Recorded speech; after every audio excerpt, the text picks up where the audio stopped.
咁啊呢題我打錯咗啲嘢，咁所以咧拍咗幾次都未拍得到，而家再重新嚟多一次。咁首先第一樣嘢，你見到 T4 即係 AR 3次等於192啦。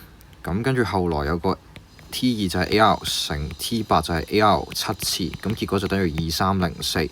咁我哋將右手邊條式化簡咗，佢會變 A2 次 R8 次啦。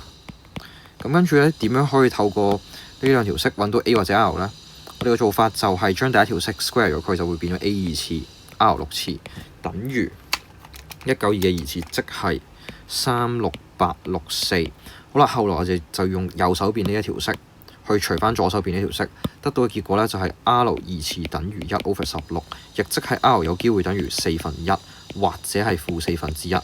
OK， 咁如果我哋得到呢兩個唔同嘅版本嘅 R 啦，我哋需要做乜嘢？就係代翻落第一條式度，然後就出到嘅嘢有兩款唔同嘅 A 啦，一款咧就會係12288，另一款咧就係叫做-12288。OK， 咁當我哋有齊晒呢兩樣嘢嘅時候，再睇翻條題目，佢問緊我哋嘅係咩咧 ？T5 就係問緊 AR 4次係啲乜嘢？咁用第一個版本咧就叫12288乘翻1/4嘅4次，答案就會係48。咁但係第二個版本咧就係-12288乘-4/4嘅4次，咁佢就會變咗做-48。你發覺第一個係錯嘅，第一個係錯嘅。咁所以我哋要睇嘅就係咩咧？要睇嘅就係3究竟啱唔啱？咁要睇3咧，我哋就要知道佢呢度一條咧叫做 sum to infinity 嘅一條式。咁我哋一定要揾到 A 同 R 係啲乜嘢啦。咁我哋試下逐個寫出嚟先。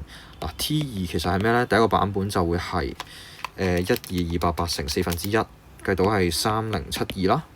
第二個版本就係-12288乘-4/1，都係計到3072。跟住咧 T4 就係192啦。跟住 T6咧，我哋寫埋出嚟啦。12288乘1/4嘅1/4嘅5次，佢都係12。咁而-12288乘-4/1嘅5次都係12。咁我哋可以好肯定啦，就係無論佢係邊個版本咧，佢條式都肯定係即係條 sequence 都肯定係咁樣噶啦。咁我哋發現咧就係個 first term 個 A 咧就叫做3072，個 R 咧就叫做1/16。咁我哋用翻嗰條 sum to infinity 嗰條式啦，就係呢一樣嘢除翻1減1/16，答案就係咧3072除1減1/16啊，答案就係3276.8。咁我哋除翻2025，答案係咩啊？答案咧就係161.6181726，咁就大過佢，咁所以3係啱，亦即係 C。